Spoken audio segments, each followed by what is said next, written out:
Welcome back to another edition of Higher Education Today. I'm your host, Steven Roy Goodman. I'm here in Johannesburg, South Africa, where we're going to be speaking with former Minister of Transport from South Africa, Mac Maharaj, who is also a veteran of the anti-apartheid struggle and who is on Robben Island for many, many years. Welcome, Mac. Thank you. Maybe if we could start with the smuggling out of the Mandela autobiography.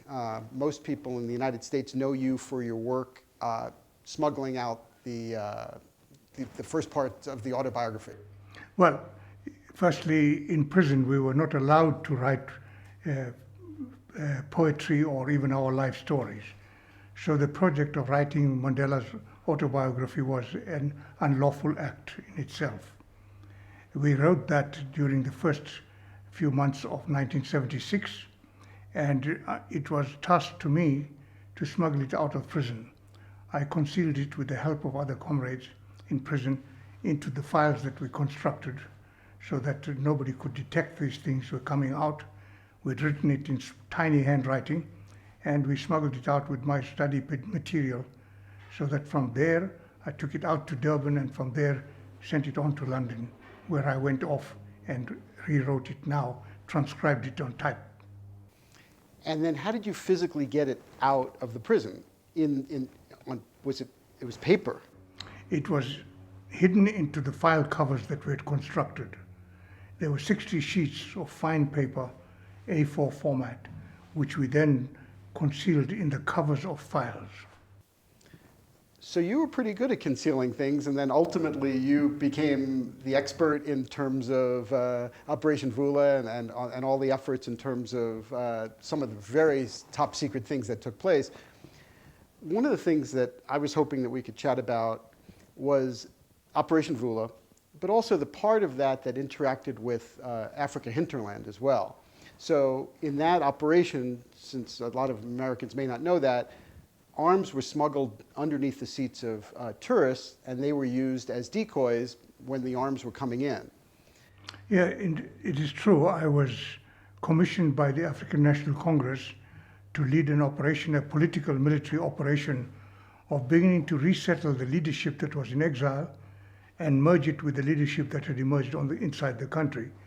So I came into the country on that mission, and in order to do that, of course, we were preparing for the advancement of the struggle, both political and military, and that meant bringing in weapons into the country. Operation Hinterland was conducted by a separate structure, not connected with Operation Vula, but we had constructed a hidden compartment in a truck, which then was taking tourists through Africa, right down to South Africa. In the meantime, in the stopover in Lusaka, the tourists would be outside seeing, and during that period, weapons would be put into the vehicle, and that vehicle would come back with the tourists into South Africa. The tourists would again go off on other sightseeing missions. The hidden compartment would be accessed, and the weapons taken off and stored in South Africa. So smuggling weapons was an important part of our struggle, advancing our struggle.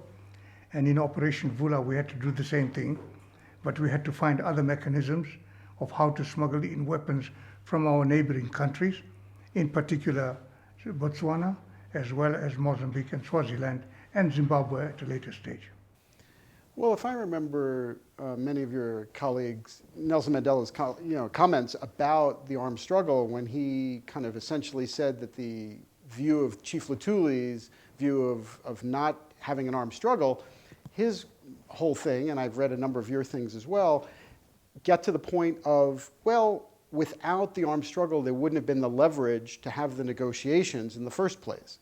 We had, as the African National Congress and its allied organizations, we had sought to resolve the problem of South Africa and extend the franchise to all, irrespective of color.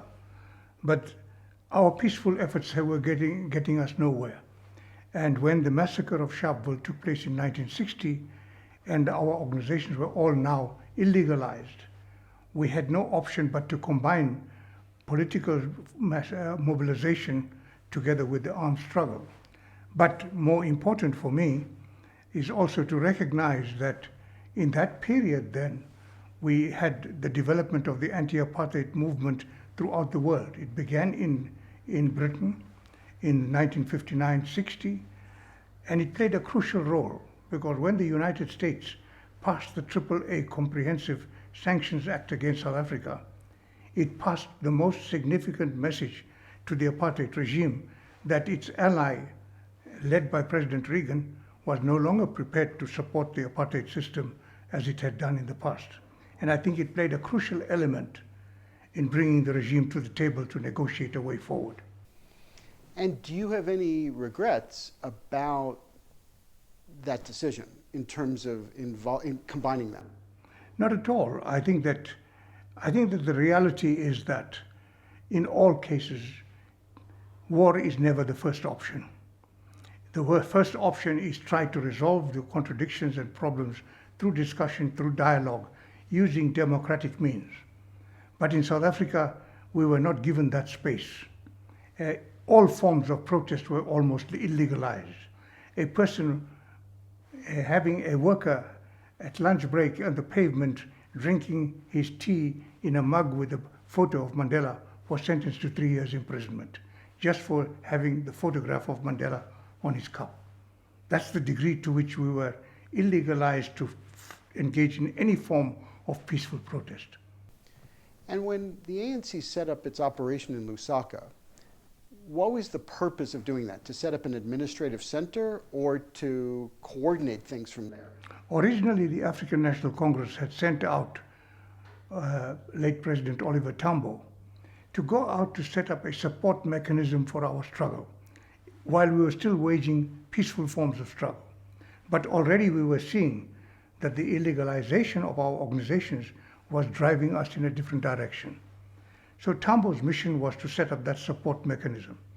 But the evolution of the struggle was such that in the end, it became a very important mission both to support the armed struggle and develop the struggle within South Africa and to mobilize the world community into an anti-apartheid sanctions movement. And once that was set up, my understanding is that Vula was really the way to kind of communicate between Lusaka and other places. Vula was really set up by 1986, where the struggle had reached a point where, under these conditions of illegality, we had internally the mass mobilization going on, we had the underground ANC, we had the international campaign, and we had the armed struggle.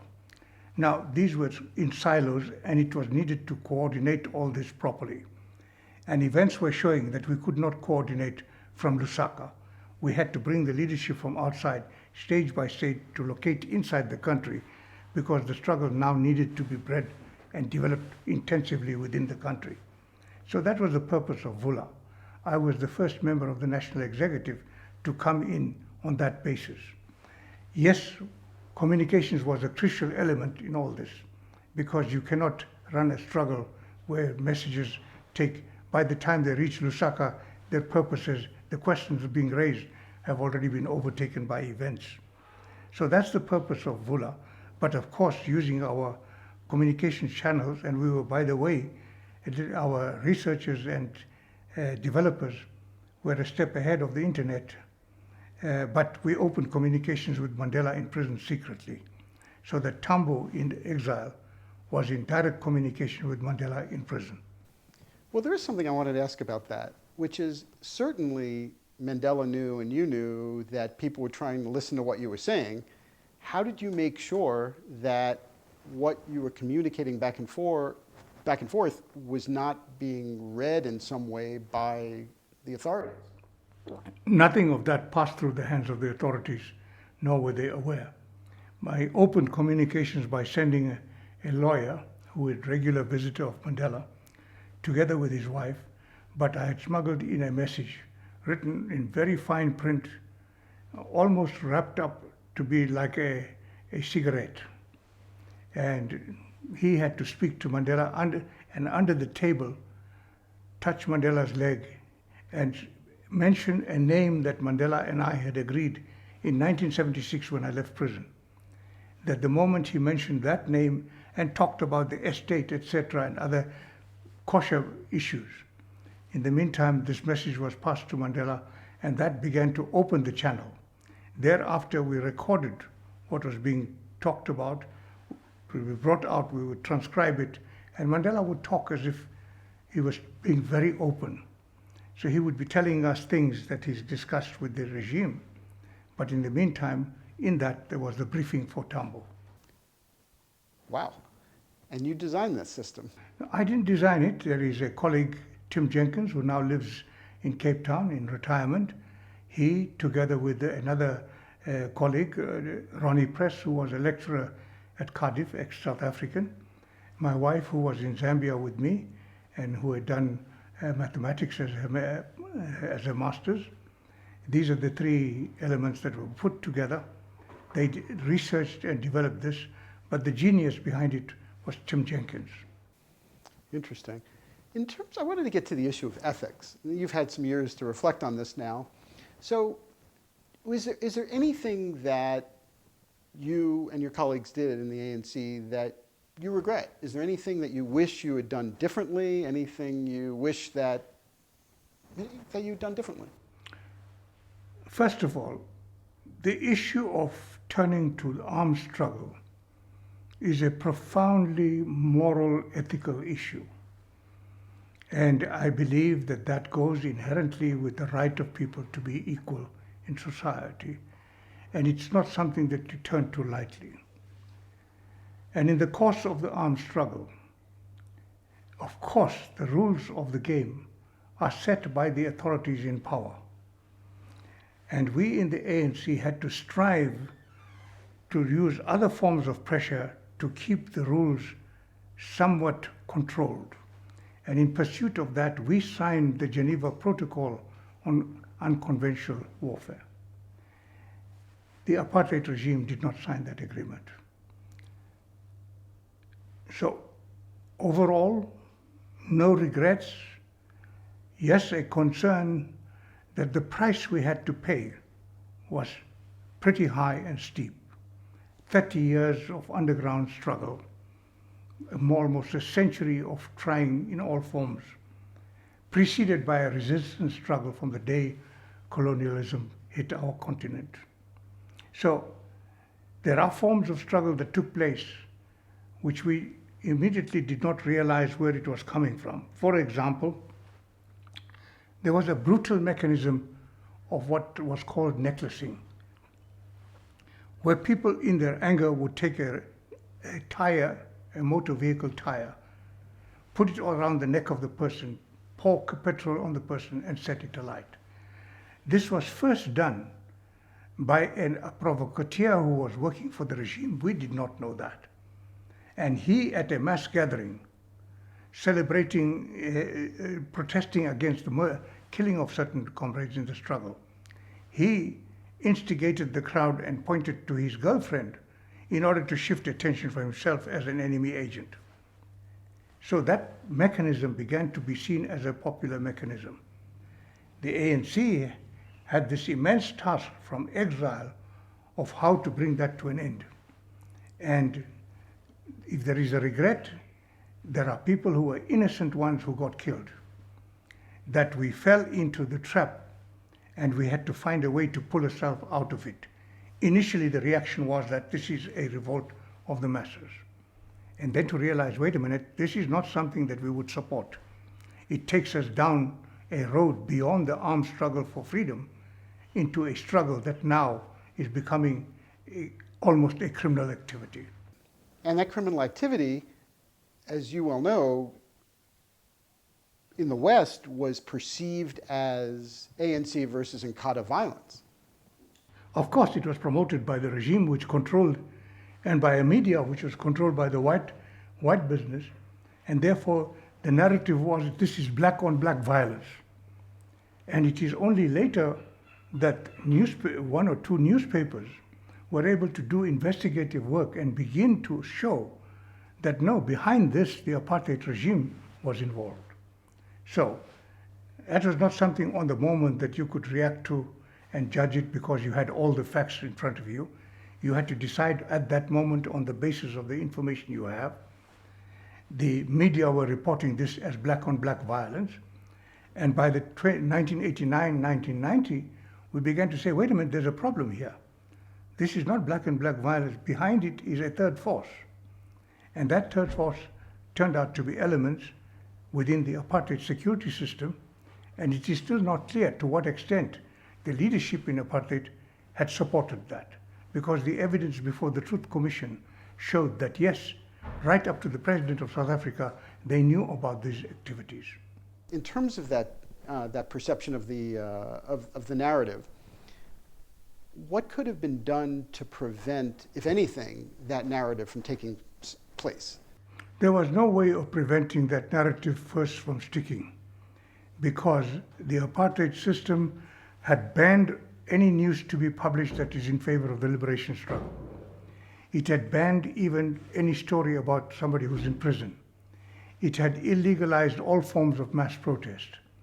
And the media in South Africa was controlled in the white community, and by companies controlled by the white community.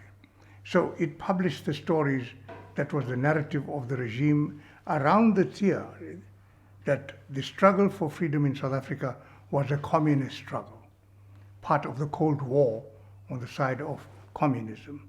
So within that atmosphere, it took some brave journalists who were strongly ethical in their views, and some of them have been from the United States, who came into South Africa and then began to report a different story.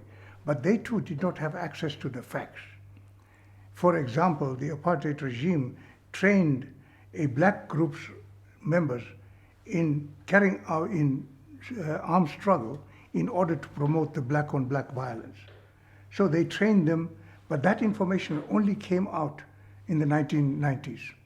And by that time, the narrative that this was black killing black had taken hold, no matter how much we denied it.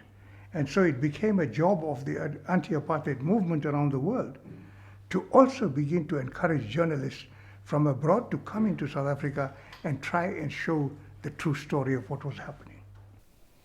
Well, let's talk about the true story of what was happening. And you mentioned a moment ago about the Geneva Conventions. And I wanted to get back to this truck a little bit. So in 1990, as you well know, Nelson Mandela gave that big speech suspending the armed struggle. Yeah. And I believe it was in one of your books where you made the distinction between the stopping of the armed struggle versus the suspension of it. But my understanding is that the arms kept flowing in there as a sort of insurance policy in case the negotiations, in case the CODESA negotiations did not work out okay. We, in looking at the situation in 1990, after the President de Klerk of the apartheid regime had declared the unbanning of the ANC, declared the release of political prisoners, and this process was being staggered. It was a statement made in February 1990. And we began to negotiate the return of exiles. The process was being dragged out. And so in July 1990, the National Executive of the ANC decided that it would go to a meeting with the regime in August and unilaterally suspend the armed struggle as part of a process of pushing the negotiations to happen formally. Our suspension of the armed struggle was similar to a truce anywhere in the world. The parties to a truce continue to exist, continue to re-equip themselves. The only thing is they're not killing each other. So that is where we stood. And our suspension was in the expectation that we would force the regime to come out and engage in a formal negotiating process. It did that only in 1991. But my understanding is that the arms were smuggling in or coming into South Africa until 1992. Indeed, we did. We continued to bring in arms because nothing said a suspension of the armed struggle doesn't mean that your equipment stops. It doesn't mean the apartheid regime had now stopped recruiting soldiers into the apartheid army. It did not mean that the apartheid regime had stopped equipping its army.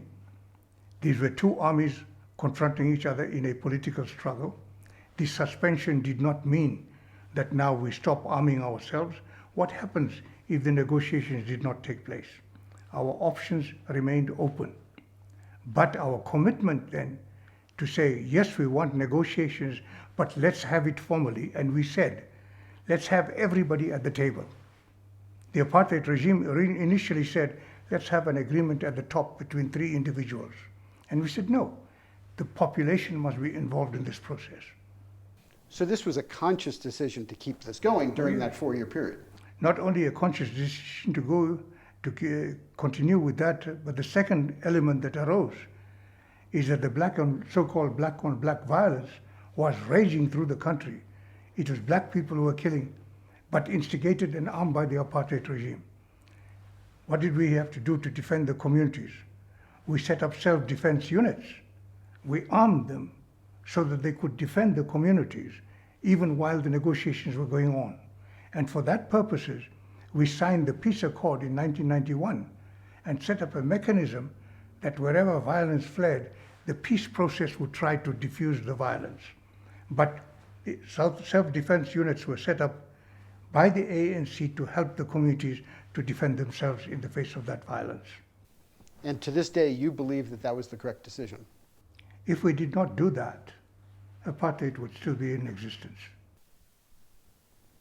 That is a very strong statement. Oh yes.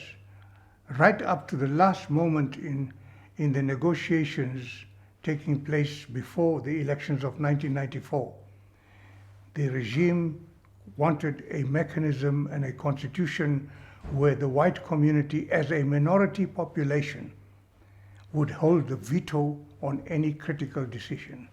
We also see it that when we set up the formal negotiations through the elected mechanism in Parliament, in 1996, the constitution that was adopted through that negotiation process, the moment it was signed, the National Party, which was part of the government of unity, stepped out of it. And it stepped out of it for a simple reason. It wanted a perpetuation of a government where the minority parties would participate and have a veto power. It's now many years later. Let's assume all of that is correct. What would you like the next generation to take from this? It's just a fascinating story. Your struggle, obviously people know about your time on Robben Island, people know about the torture, they know about what you've lived through. And no doubt you've thought about legacy issues and you've thought about lessons. What would you like people to remember and what lessons would you like them to take?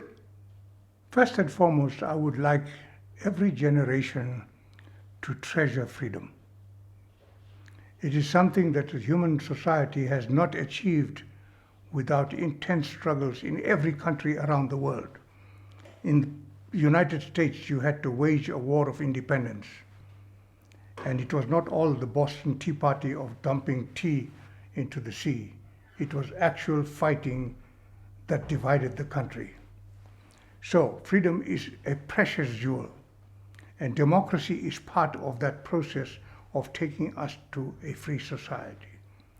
I would like people to treasure that despite any other problems that may arise, because it is that cause that made us take arms. And it is that cause that I would like every generation to treasure the democracy that we have won and use it to improve the lives of the people. Because what democracy does is it does not deny the contradictions and of interest that exist in society. What it does, it provides a platform to mediate those conflicts and of interest in a peaceful way and through dialogue. I think that promise is what we have to exploit. That is what we fought for, and I would like future generations to treasure that mechanism and use it to improve life and to bring peace in society. Thank you for sharing that, Mac. What about people who don't have your strength of character? And maybe this is a hard question, maybe not even a fair question, but you're obviously an exceptional individual. There are plenty of people who didn't go to prison. There are plenty of people who weren't tortured. There are plenty of people who weren't fighting an apartheid regime. What about a regular person who's not super political? How do they treasure freedom? They treasure freedom because in a country like South Africa, where the overwhelming majority is a black population, who because of their skin color were discriminated against and did not have opportunities in life, I think that the type of society we want is where each person from birth is given the possibilities to develop their own potential in whatever area of human activity. That possibility is something that every ordinary person wants. I know of no parent who does not want the best opportunities for their child. And I think you get the best if you will fight for all children to have that best opportunity. We live so far in a society where privilege inherited from the past advantages the child of a wealthy family. But we would like that to happen to all children, because when that happens, we unleash an energy in society that is unimaginable. And I think I have seen this beginning to happen in so many parts of the world. So I would like to see that what every parent wants for his or her own child, let it be for every child. Well, Mac, thank you for sharing all of this. Thank you for your time today. Pleasure. If you would like additional information about Mac Maharaj, it's not that hard to find information about him in any public library in South Africa or around the world. He's written some terrific books. There's a book about Mac that was written by Professor O'Malley at the University of Massachusetts in Boston, which is an excellent book. If you have comments or suggestions that you'd like to make to me about the show, please go to highereducationtoday@topcolleges.com. And thank you for watching. We will continue to bring you quality discussions about important matters in today's college and university world. I'm Steven Roy Goodman, and you've been watching Higher Education Today.